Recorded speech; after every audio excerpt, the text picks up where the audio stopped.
Состојбата кај народниот правобранител е во критична и клиничка смрт, а сето тоа поради алчноста на партиите во државата и нивните лични интереси, вели председателот на синдикатот кај народниот правобранител Маријан Поњавич.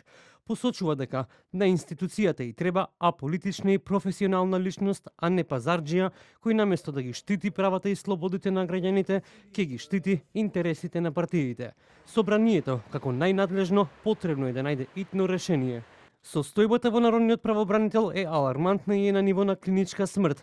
Важно е да се напомене дека од страна на централната власт и од страна на собранието во текот на овие изминати 8 месеци, откако е пензиониран претходниот народен правобранител, не се најде за сходно да се избере аполитична личност која што би ги штитила интересите на сите граѓани во државата. Очигледно е дека со политички пазарења се наоѓаат решенија кои што очигледно не можат да поминат во собрание.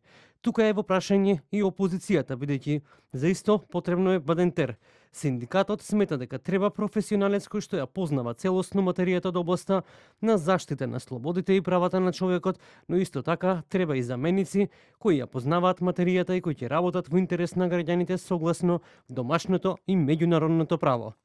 Собранието останува посветено на спроведување на постапката за избор на народен правобранител согласно Уставот и законските одредби. Велат од кабинетот на председателот на собранието Африм Гаши и посочуваат дека преземени се сите неопходни чекори, точката е веќе ставена на дневен ред. Сепак, изборот на народен правобранител бара поширок политички консензус и обезбедување на потребното двојно мнозинство, вклучително и бадентерово мнозинство, што ја наметнува потребата од одговорен пристап и соработка од страна на сите политички субјекти. Председателот на собранието повикува на конструктивен диалог со цел што поскоро надменување на застојот и обезбедување непречено функционирање на една исклучителна важна институција. Штом се создадат услови, седницата ќе биде свикана. Синдикатот на народниот правобранител најави тужби поради непочитување на правата на вработените.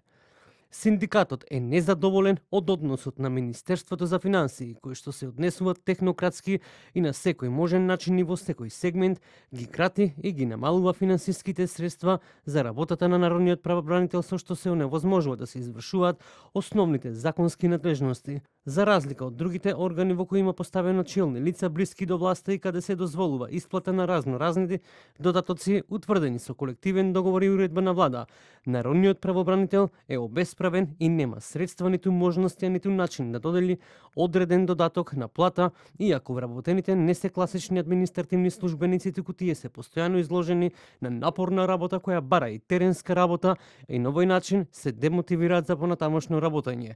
Синдикатот е спремен да поднесе тужби за сите права кои им следуваат на вработените согласно Законот за народниот правобранител и колективниот договор, а кои не им се исполнети поради одредени лични ставови на поединци од Министерството за финансии. Претходно, вработените во институцијата народен правобранител алармираа за состојбата и јавно прашаа дали државата има потреба од ваква институција или не.